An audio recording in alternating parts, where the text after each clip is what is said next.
Hello, everybody. Hi, Smriti. Hi, Hi, Stuti.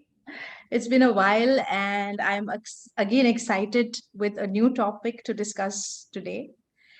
And before I give out the topic, I want to say that in our fast-paced lives, as parents, as teachers, I think I think we should question ourselves that are we just doing our response? I mean, we are fulfilling our responsibilities, we are doing our duties, or are we really trying to build a relationship or a connection with children? And well, you all have guessed it right. This is the topic of discussion, building relationships with children. So, Smriti, what do you think is, the really first if I may ask, the importance of this having a connection with kids? How important is it? Um, as a coach, I can tell you, Stuti, I'm finding that of utmost importance. So even if we are not imparting curriculum like we do in schools and teaching as parents, like you said rightly, the doing, I think this relationship and the connection is so crucial. And everything else just follows. And this connection, the word connection, I feel has been understood at different levels. But looking at ways of being that manifest in adults based on childhoods, we can see very clearly what it means to a child to be connected. And what it really means for a child to be connected is to be seen, to be heard, to be understood, to be loved just the way they are. To be listened And to. Sorry, I said to be listened to. to be listened to, and listen to in what sense? With an understanding. Like if you're listening just for listening, you are to respond to make sure yourself right, the child doesn't feel heard, and when the child is not feeling heard, there is no connection. Absolutely. So the connection goes back to that relationship that we have with these children, whether you're a teacher or a parent. And every interaction, every word, every action that comes out of us is telling them how worthy they are and that they are enough just the way they are. That is the truest connection. But coming back to this, we cannot have this connection with, let alone in the parent child or teacher child relationship, with anyone, if we do not have this connection with ourselves.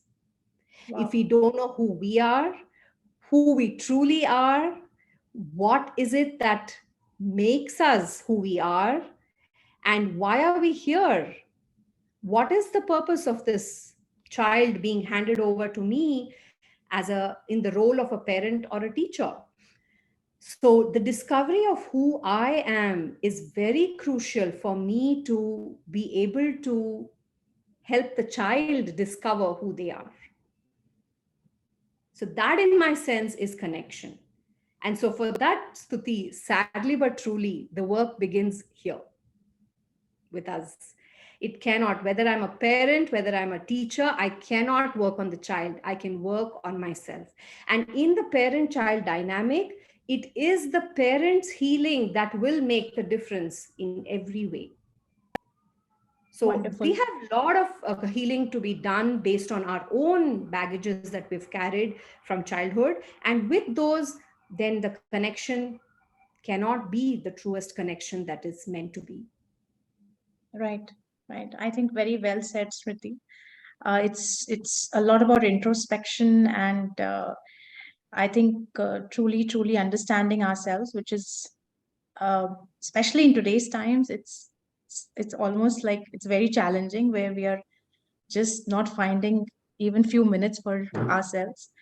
But I think this is worth doing, especially again when we have children in terms of the relationship, either as a teacher or as a parent. And I think also building a relationship with a child is needs that uninterrupted, unstructured time with the child. So in our routine, like we get up, okay, we are going to, you're going to go to school, then you're coming back. Okay, what happened in school? Now you have to have your lunch, you have to sleep. Now you're going to play, you're coming back. So there is no unstructured time with the child. There is no time where we are, like building a relationship needs that, maybe other than what the routine is wanting you to do, right? We are being silly with them, being giggling with them, laughing with them, playing with them. I think those are the moments we have to capture, and we make sure that we get those moments, we spend those kind of moments to build that relationship with the child. So, whether we are cooking with them, which is an amazing way to bond, I think, gardening, taking them out for nature walks, maybe questioning together things, and we're trying to finding answers to those questions together. So as parents or teachers, looking for those opportunities to bond with them, other than the routine, other than what is to be done. uh, because of course it is through this only they will develop further emotional intelligence, and then they will have uh, a very strong base for developing relationships in their lives. Mhm. Otherwise they will be very emotionally unstable, and which we see, in when I see in the school, a little bit of a fight happens, and the child is crying. And then now the parents, everybody's so protective, and they just don't want the child to cry. But how can that be? These are real emotions, these are feelings, they have to learn to do it.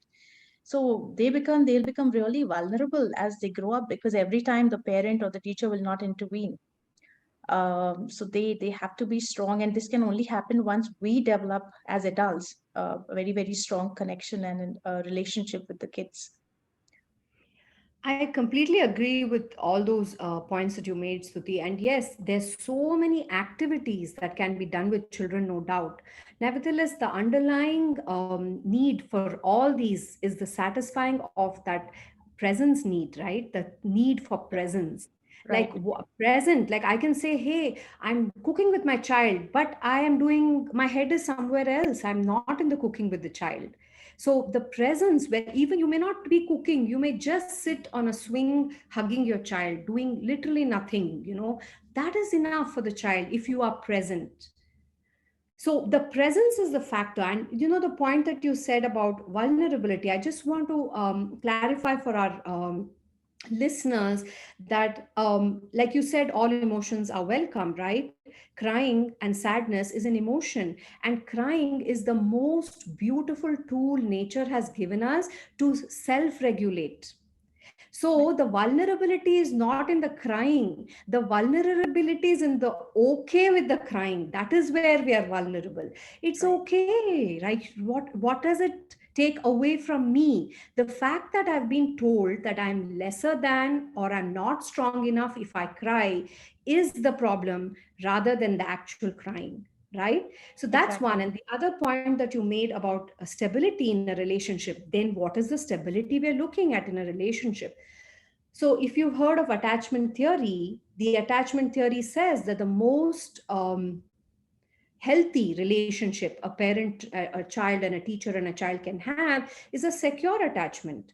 And what is a secure attachment? The secure attachment is where the child is being able to be comforted by the presence of the adult. Now, Right. what happens if my baggage is coming up? Suppose my child is throwing a tantrum and my baggage is coming up because I want to fix it, I want to finish it. Or say, take the same example of the crying. I want to stop. I want my child to be happy all the time. When that's coming up, how does your child feel comfortable in that presence? Right. It's not possible. You're very right, when you said that the presence of the parent is the one which gives them security and Mm, safety and comfort. Because if you see, when a newborn child, I mean, it is the mother, who, so the child is instantly feels secure when the mother or the father, cuddles the child. And this connection starts from then itself. And as they grow, they need that presence, and as you rightly said, not just physically, definitely mentally, totally, you yeah. know being with them is really, really required. And also about the fact that, it's the crying is one emotion, making them understand and labeling their emotions, like that, okay, I'm sad, I'm happy, I'm angry for that matter. And that, how can, if I'm angry, what do I do to cope up with this emotion?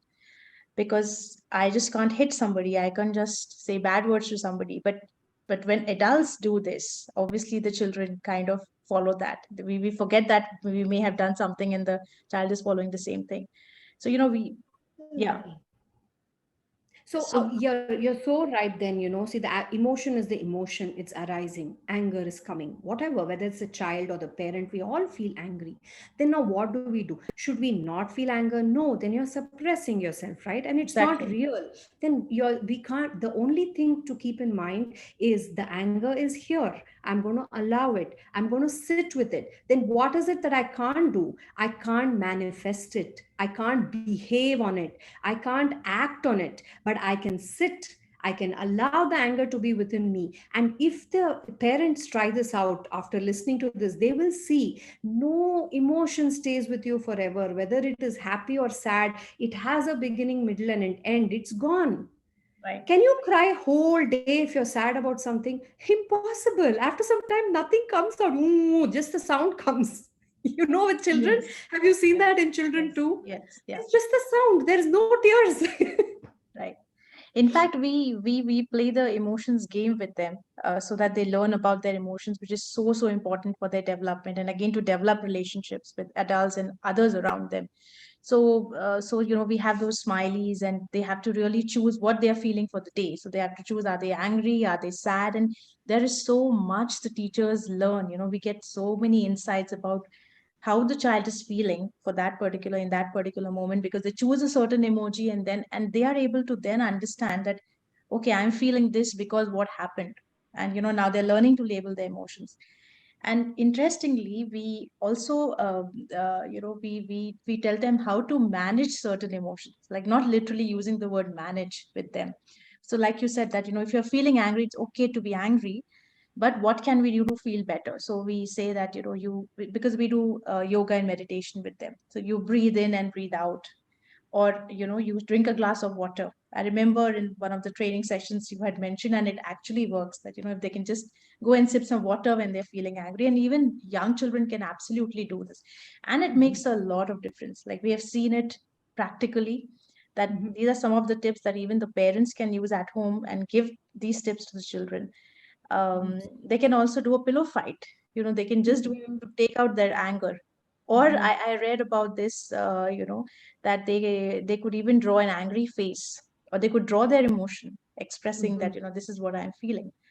uh, so this is again, and when they talk to the parents, the more the parents talk to the kids about what they are feeling, even when they grow up, they'll be better to, they will kind of share their feelings even more with the parents, which will again help develop that bond and that connection.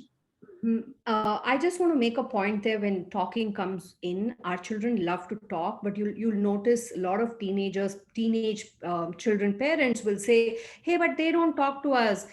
So let's see. Talking is not about giving advice, not about telling them, "Hey, you're wrong, I'm right," or "Hey, look, I am the know-all of everything." The parents, let me include myself. We put ourselves on this pedestal, thinking that we are the know-all of everything, but we definitely don't know our children's feelings, and nobody can know anybody else's feelings. That's the truth of the matter. So when we are talking with our children, who does more of the talking? The child will be doing the talking, and if they don't want to talk, then that's it. Just sit in that silence, sit in that presence. It's okay. We are so not okay with silence. That's another thing, right, Stuti? And to bring a spiritual edge to this relationship, we all have a spiritual component in us, whether we are whichever path we are bound to, we have a spiritual component. And when we say know yourself, when I said connect to yourself first, if you are in that spiritually inclined place, then you will see that connection is not to the self that this body is showing, but to the self that animates this body. And when you connect to that self, you can see that self in your child. And when you see that self in the child, you know that you are only a caretaker. Then Khalil Gibran's poem will become so real. You know, otherwise it's only words. It's all here. We know everything. But if you want to get a connection with your child, you have to embody it, live it. So when we have, you know, this is a survival thing that we see. If I don't tell my child, what will happen? They will go astray, they will get lost, they will land up on the streets. That's an illusion. You think you're doing everything, but no, you and I are not. So the identification that we are only caretakers and connecting to who we truly are will make the process of parenting and teaching a spiritual experience for both. Right. Much lighter, much stress-free, if I may say so. Because then you feel you are guiding them, and you're not, in that completely the mode of, they have to do this, or why didn't they do that? Which I think we often get into that mode, and which will definitely, make things easier for us as well. Though it's difficult, but consciously we should try it. Consciously we should try it. And And I I think, think, sorry, yeah. sorry, No, I think you go ahead. Yeah. I think this fear of what we have for our children is not baseless. It has a base. It's well Of course, intentioned. you know, yeah, good Yes. intentions. Nobody does it with. But what I am trying to pass on the message to the coaching that I do is that it's not necessary. The myths of control and the myth of we have to be in fear, fear of God is the beginning of wisdom. These are all questionable statements where for yourself you question. Don't have to take anything that's been told. But it's so important for us to bust these non these what do you call it, belief Baseless. systems or whatever, Again, for the us to have conditioning. a connection, right? Right. Right. So again, it is the doing of conditioning. It is the see, it all has its place. I think everything, it brings us to where we are. So I don't think anything should not have happened, or it should happen this way, because of course we are not the ones who are orchestrating all that's happening here. However, I feel it's in this connection, this topic of connection with the child, that is not possible if we are held down with the baggages of belief systems. Think about it. If you are under the chain of one baggage and your child is manifesting the behavior for this baggage that you're holding, then you're obviously going to say that should not be happening. Why is that happening? How can I fix it? How should I? But in reality, it's all happening, right? And this is a possibility that's happening. Then how do I show up for this child who is manifesting this behavior? What does this child need in this moment? That's connection, right? To understand that this is what my child needs. Can I show up with this need to satisfy it right now? Because with children, that's our job, Right. as parents. Right. So yeah, though I think, yes, it is tough, but we have to make that effort to make that really the real connection with them. And I And feel yeah, sorry, no, did I interrupt you? I think sometimes it could be just a very, very simple gesture, which I have seen in like in the school with teachers, is what I can give an example of, is just simply smiling at children, just simply smiling at them. It works wonders. It's an instant connection. Like when a teacher who's not smiling and you look at a teacher who's smiling, you see that she will make much more connections with kids, because it's just such an icebreaker. So Yeah. sometimes we just have to look at very, very simple things to at least break the ice, and then build that relationship and then connection. And then, of course, we delve deeper into it. That's right, Stuti. And what you're talking about, breaking the ice, is basically putting the nervous system in a parasympathetic state. That's what it does. When your child sees you smile, there's a message sent to our whole nervous system is picking up from our environment. Am I safe? Am I safe? Am I safe? So your smile is sending me a message saying, hey, I'm safe. It's sending me when Everything is my okay. nervous system is picking up, and it puts one in a state of that parasympathetic state, which makes us calm, and rather in the sympathetic state of action, and I need to be ready to attack. When that's what it is, the fight or flight thing is to be ready to attack. So that's what I think we all are doing with this connection. And so the connecting that we're doing with the child should put not only our nervous system, but theirs in a ventral state. We call it a state of calm and ease, so that the child can show up and flower whatever is true for them in this moment. Right, right. And I think even for parents, to again build that connection, showing real interest in whatever the child is doing. If they are maybe playing with blocks, then they can probably say that, okay, let me build something together, let's try and build something different today. And not just simply asking about or just saying good or bad, or good or nice, for example, but really, okay, I like the way you've chosen maybe the blue colors when they're coloring, or I like the way you have drawn it. Getting really into it, and then talking to them makes a lot of difference. Absolutely. And So that takes us to the outcome, right? Focusing on the process and not on the the outcome. process, The exactly. moment we start focusing on the outcome, we are not connecting, we are doing. But when we focus on the process, then we are connecting, because we are going moment by moment. Whatever is showing up, we are responding to that and not reacting. These are all key words which, Correct. when used, can help us. Language can help us get into those states. And of course, so children learn, in their lives. So when you give importance to the outcome, they are getting the signal that, this is not important. What is important is Mhm. my grade or what I have done. And which is Yes. which is again becomes very stressful later in life as well, and we know that. So even from that point of view, we have to consider always focusing on the process, getting engaged with them in the process. Of course, when they're young, and when they're older, of course, will be very independent. So in fact, this reminds me of a very nice incident that we had in school when we were in the online mode. And this parent shared this thing about the child, that the child needed a bookshelf. And the child actually, they had these, Amazon cartons coming with deliveries, right? Everybody was having more of we were taking deliveries and not going out really. So the child had an idea to create a bookshelf from this. And the parent again got involved, got engaged, and they, like the parent sat with the child and they designed the whole thing. They shared pictures with us. It came out so beautiful. So this is just one way of how you can engage in the activities with the children, which again are a great way to connect with them, to bond with them. And those are the opportunities, everyday opportunities. Every day gives us those opportunities. We just have to kind of,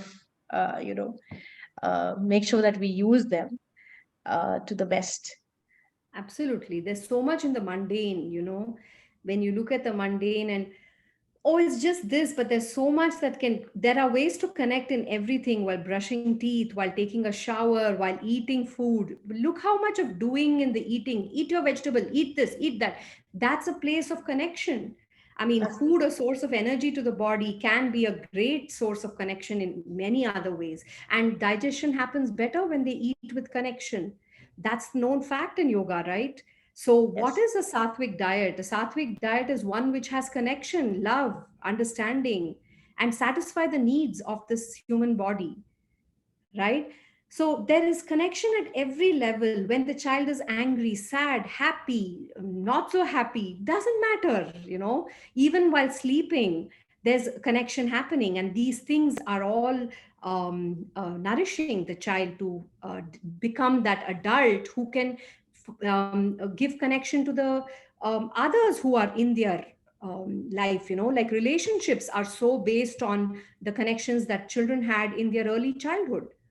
So a lot of absolutely, absolutely. adult relationships that we have are either secure or not secure, based on our relationships that we had when we were children. So you see that how important is that, Stuti? It's utmost importance. You can learn math and language, but this is something that is going to a life time of need, and even beyond that, if you ask me.